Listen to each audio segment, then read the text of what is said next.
Government is being urged to reduce the transfer costs associated with remittances in order to boost contribution of remitted funds to economic development. The call was made at the launch of this year's Economic Development in Africa report in Accra under the theme Migration for Structural Transformation. The report sought to highlight the role that a well-managed migration can play in the economic and structural transformation of African economies. This report would give us some of the things, if you like, the conditions precedents upon which the positives or the benefits of migration could be harnessed. Highlights of the report show that intra-African migration rose from 12.5 million in the year 2000 to 19.4 million in 2017. While cash inflows to African economies increased from $38.4 billion in 2007 to $64.9 billion between 2014 and 2016. Eric Kwame Akumenyi is the project assistant for migration and development at the International Organization for Migration. He stressed the need to cut down charges on remittances. From the Bank of Ghana data we received for 2015, we are doing around $4.9 billion for remittances, and this far exceeds foreign direct investments and then overseas development assistance. So definitely it's a huge area we can exploit as a nation. And then the benefits of remittances, because it's targeted, it addresses the issues of development. Because once the remittance comes in, it's going to pay school fees, it's going to pay medical bills, it's going to help with house construction and what have you, and therefore it's targeted. As a nation, to help us move with regards to making the gains of remittance, we need to look at how we can eliminate the barriers. Goal 10C of the SDGs commits governments of UN member states to reduce the cost of sending remittance to 3%, and also eliminate corridors, remittance sending channels, that are about 5% globally. So already Ghana is doing about 10% on the average. The cost of sending remittance to Ghana on the average is above 10%. That's far from the 3%. So government will have to find innovative strategies to reduce the cost of sending remittance to Ghana. On his part, managing partner for Cicada, a consulting firm, Philip Kobner, proposed introduction of investment instruments for diasporans to harness foreign remittances. All the $100 here, $200 that immigrants, Ghanaians living outside, send back home, to what extent can government harness that resource? Assuming that we had a certain financial instrument geared towards the diaspora, geared towards Ghanaians living outside, I am sure that all of these remittances could be channeled to purchase those instruments, and then to be to the benefit of Ghana. I'm always talking about our cocoa syndication. I'm still working on some documents. I do not think that we need to syndicate for our cocoa purchase of our cocoa annually from outside. I think that in the first year, we might not get a full complement of the $1.5 billion that we require to purchase our cocoa. However, if we begin, we can make a start somewhere. Now, once Ghanaians living outside, Ghanaians in the diaspora, know that there's a certain 270-day or a 9-month instrument geared towards purchasing a bit or having a reward from a bit of our very good pride asset, which is our cocoa. Ghanaians will be geared towards buying that. So that is one of the ways of harnessing the portion of migration. Sheila Tamaklu for Joy Business. Now, transport fares are expected to go up by 10% from Monday, according to a statement jointly signed by the Ghana Private Road Transport Union, GPRTU, and the Ghana Road Transport Coordinating Council. The adjustment would affect all category of transport in the country. There's more in the following report. The review is coming after some engagement with government over the past weeks. This was after all the factors that influence transport fares witnessed some marginal increase over the past month. According to the GPLTU and the Ghana Road Transport Coordinating Council, the adjustment would affect intra-city trotro, intercity long-distance and shared taxis. The unions argued that they were wishing for a 15% increase, but they said that they, however, accepted this proposal due to the current development in the economy. The unions have also argued that government has assured the transport operators that it will continue with efforts to prevent a steep rise in input costs for the drivers. The various driver unions are also being advised to comply with the agreed fares and avoid any confrontation with the public. So, for instance, if you are paying 1 cedis per 11-kilometer ride, you'll be paying 1 cedi 10 pesos.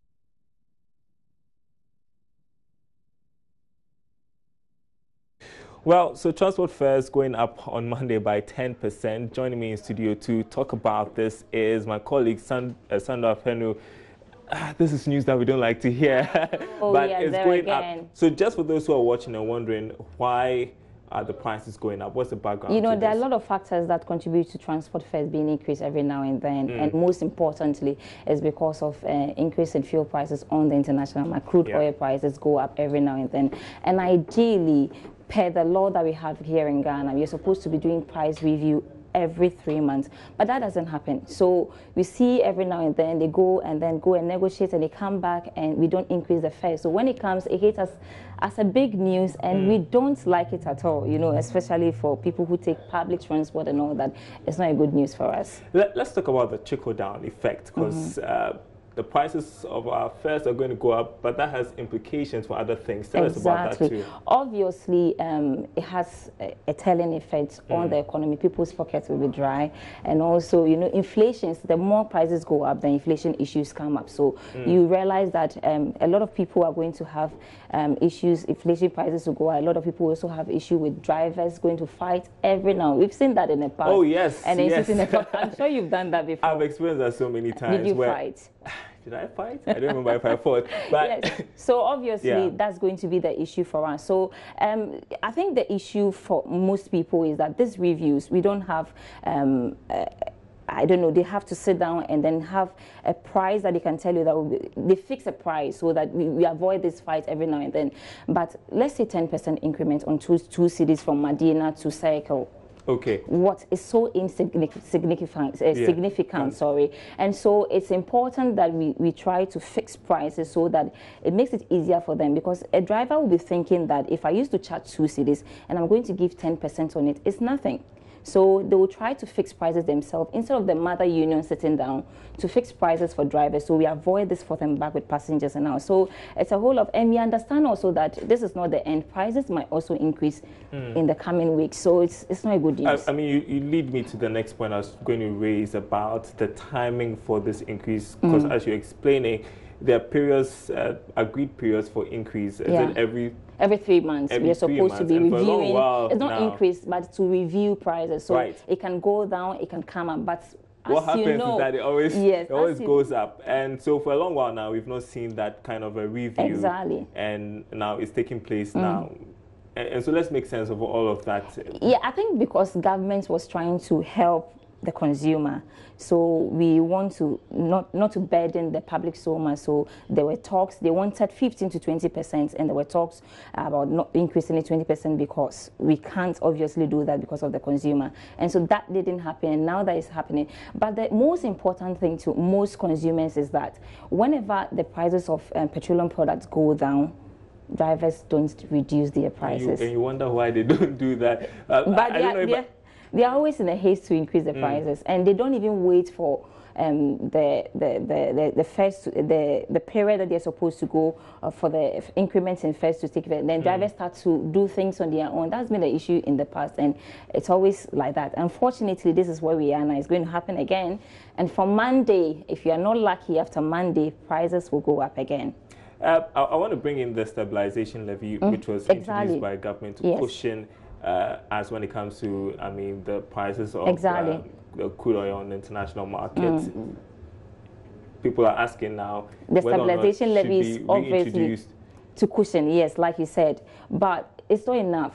It's not enough so you see that the consumer bears the pain at the end of the day. So maybe it's a conversation we should start in the coming week as to what we can do with the stabilization levy and to actually cushion the consumer when it comes to increments in fares. All right, thanks very much, Sandra Fenu, bringing some perspective to the story. Obviously, things are going to change from Monday. Those 12 fights, we hear stories about them. And we'll be on the ground to actually report as to whatever. So we'll be, just watch out for us. We'll be there. All right, Sandra Fenu, bringing us up to speed with the latest. Let's move on now. And the Ministry of Trade says it is willing to engage the Ghana Institute of Freight Forwarders, GIF, over concerns with the introduction of a new customs management system, Unipass. GIF has kicked against plans to replace GCNet and Westbrook Consulting, which are currently managing clearing activities at the ports. The institute also disagrees with government's claims that the new system would be cheaper. Now, Deputy Minister of Trade, Carlos Ahenkra, however, thinks GIF has little understanding of the new system. GIF, I believe, has a challenge, and their challenge is that of not exhausting the rules of engagement. I would have thought that if GIF has an issue, I would expect them to come to me or come to the Ministry of Trade and find out, Mr. Minister, member of GIF, we've heard that there's something like this coming up. What is the problem? What is the issue? How is it? What is it about? Then we'll have the opportunity to tell you what it is. If you have questions, you ask, we answer the question. I don't see where GIF's concern is coming from at this moment, because they have not spoken to the Ministry of Trade. I personally have invited the President more than 2 times, 3 times. He has not shown up. How can anybody just get up and say that he has heard that tomorrow we are going to be asked to sleep at 6 o'clock? And without going to ask, the authorities are going to ask us to sleep at 6 o'clock. They immediately jump into press conferencing and start talking about as if they are authority on that particular issue. I would urge GIF to make an approach. In fact, I invite them, if they are listening, I invite them to come to the ministry, this time not even to meet me, to meet my minister, and ask all the questions that they are put to the fore, so that at least they will be well informed about the reason or the need for UNIPAS. Well, the Ghana Institute of Freight Forwarders says it is not prepared to engage government on the matter. Kwabena Ofosu-Appiah is president. We don't need to go to him to get an understanding of why he's saying we have double window, because we are clear in our minds that we don't have double window. And we are clear in our minds also the redistribution of the 1% and the 4%. And we are clear in our minds that government owns 35% of GCNet. So whatever goes to them, even as the 0.4% of FOB, government takes 35% of it. We demonstrated to you the dividend payouts of GCNet. So please, let's not allow the emotive presentations to sway us off. Whether I go to the minister or not shouldn't be an issue at all. What is the situation on the ground? That's what we are talking about.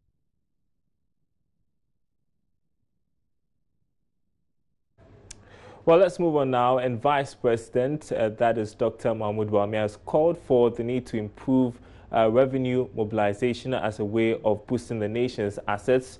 He was speaking at the Africa Sovereign Wealth Fund Summit here in Accra.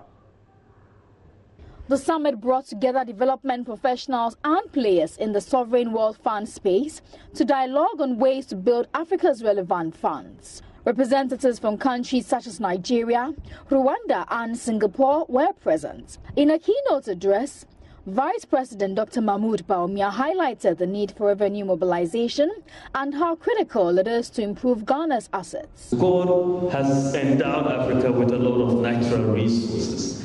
Underneath that land is a lot of natural resources. As we know, having the natural resources sometimes can be a curse. That is, the literature is quite clear on that. But it can also be an opportunity if you use it well.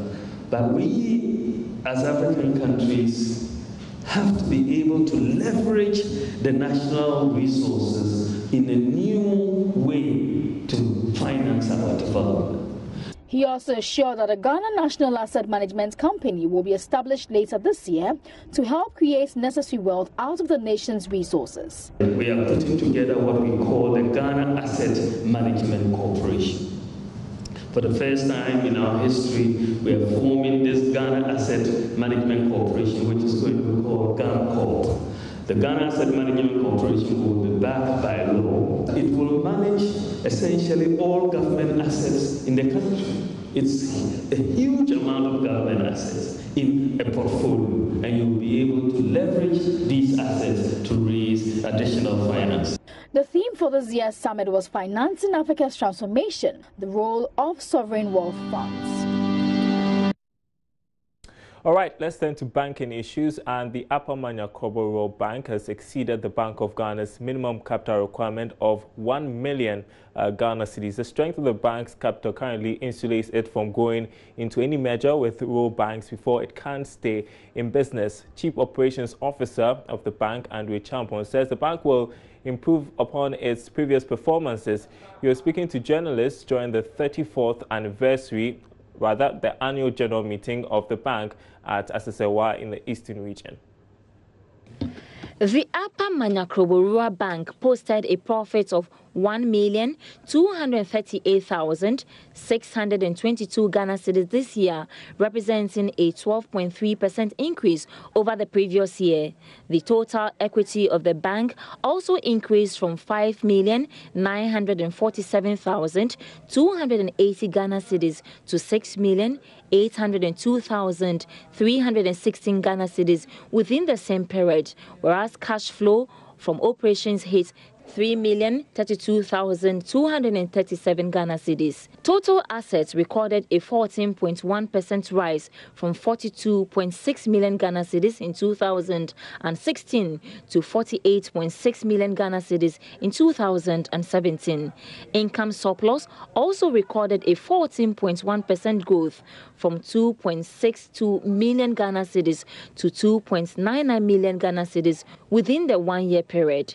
And shareholders' fund also grew by 14.3% from 5.95 million Ghana cedis to 6.8 million cedis. The bank also committed 52,891 Ghana cedis to its corporate social responsibility in areas of health, education, and agriculture, among others. James Kwame Otieku is the board chairman. The community will tell you they are very happy. We do a lot of things for them. In all our operational areas, you see us supporting the community. Not less than a month or two ago, we just commissioned a 4-bedroom teachers' quarters. We've supported the secondary school in the Kuragogo Secondary School with about 200 double-decker bunk beds to a secondary school. There are several of them. We have supported the hospital in Asawa over here, Sum, Krabako, all those places. We support them. It is dear to our hearts. Remember, rural and community banks are development banks. So as we work in our communities, we are very sensitive to the plight of the communities. As far as our financing can support, we are most willing to support the communities. We support brilliant students. If you came here earlier, you have heard me mentioning that one of our students we supported to the University of Cape Coast Medical School just graduated last year. He topped the class. He was the best graduating student. He collected as many as 9 prizes out of about 24 prizes available. So for us, it's a side thing for us. It means we are supporting a good cause. While many banks struggle to meet its minimal capital requirements, the Upper Manyakrobo has made giant strides by exceeding the Bank of Ghana's capital requirements. Its Chief Operation Officer, Andrew Champon, attributes the success to hard work. We don't have that problem because our capital is already above 1 million. So we don't have that particular problem. And I think during the presentation by the board chairman, you heard him tell the shareholders that we don't have that problem. And even we want to, increase upon it. So we are safe. We don't have any problem with the minimum capital. We've already gone beyond that. So thank you very much. Your success story. What is accounting for all these? Being able to pay? It's hard work. It's hard work over the years. We saw this thing that definitely it will come. And the problems some of the banks are encountering these days. So we ensured, we made sure that, when it comes to capital, we will be okay so that we can meet the capital adequacy ratio that some of the banks are, having problems with at the moment in Ghana. I think you know about these things. Yeah? Know what happened to some of the conventional banks where capital adequacy ratio has become a problem. Upper Manya, we don't have that problem because in terms of our capital and planned back profits, we are safe because we have been making profits over the years. Coming way back from 2003 up to present, we've been making profits. And if you are wise enough, you can keep some of this, you can retain some of these profits to improve upon your capital and for that matter, your capital adequacy ratio. Thank you so much. Well, from the eastern region now to the Bono-Ahafo region, where some unemployed youth at Wenchi are benefiting from a metal fabrication training program. Now, this courtesy of a German returnee, Emmanuel Boama, who is making an impact on the youth after spending over 20 years in Germany. He has established a metal fabrication factory in line with government's One District, One Factory program.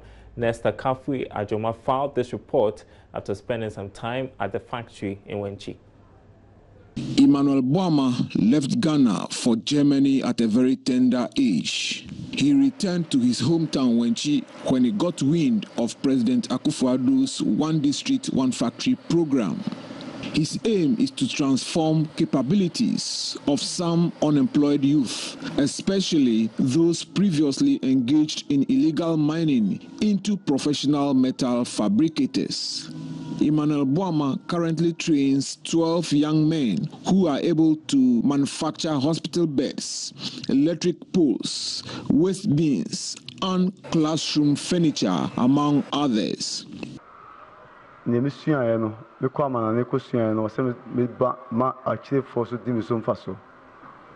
the youth to benefit from the training I had in Germany. Hospital bed. Dustbin containers. So I came to establish the factory to produce hospital beds, waste bins, and other metal products. 11 to 12. 11 to 12 trainees are currently doing well here.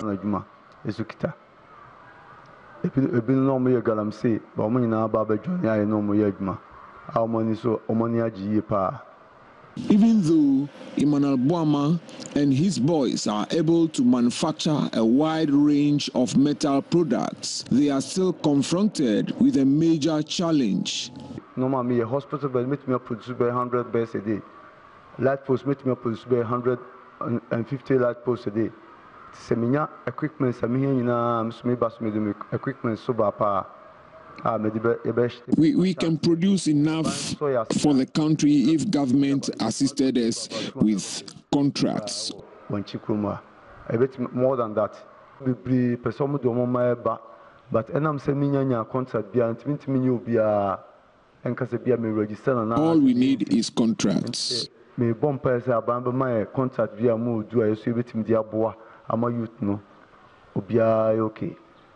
Nana Kwame Prempe, a native of Amponsa Krum in the Wenchi municipality, had been engaged in illegal mining activities at Asante Achim Konongo in the Ashanti region for 2 years. He is now a trainee with Emmanuel Boama's metal fabrication company.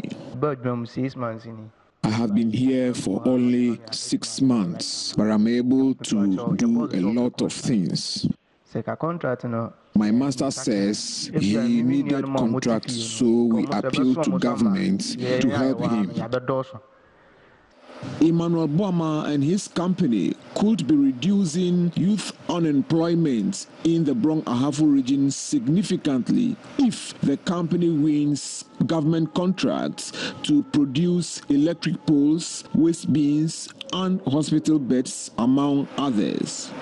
From Jomik Suit Metal Company Limited at Wenchi in the Bono-Ahafo region, Nesta Kafui Ajoma reporting for JoyNews.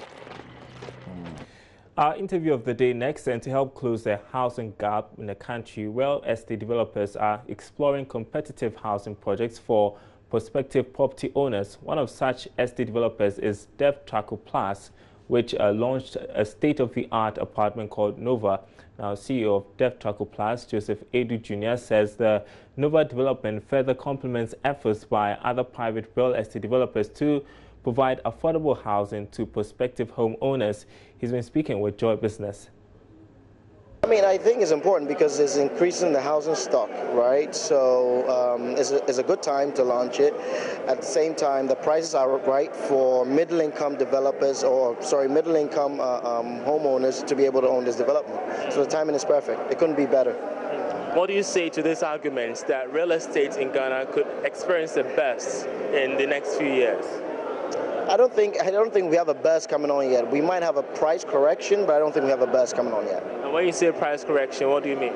It means that certain properties are overvalued and therefore they should be priced right, and the price will correct itself vis-a-vis the market correcting itself. Has the removal of taxes on real estate really affected your industry and players like yourself? Absolutely, absolutely. Taxes never helps in certain instances, especially with real estate. Yes, the removal of taxes has definitely boosted real estate, and we're seeing an uptick in real estate. A recent report by the BBC World News Service indicates that we have so many, a splash of real estate houses which are not having people to buy them because of the cost element involved. What do you have to say to this? Well, that's exactly where DevTraco Plus and the DevTraco Group comes in general. We make sure we build houses that people can afford. We take a market-oriented approach, so we don't have that problem, luckily.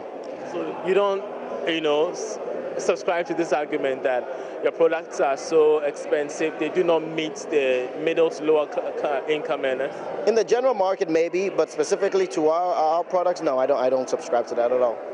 Where do you see the housing sector, the private housing sector in Ghana today, especially when we're having the housing deficit hitting close to 1 million? Well, I mean, it needs a lot of investment, and then we need to increase the housing stock. It's definitely as simple as that, yeah. All right. So your final impressions, your final thoughts about the housing industry and what you just launched today? It has a lot of room for growth for the right product.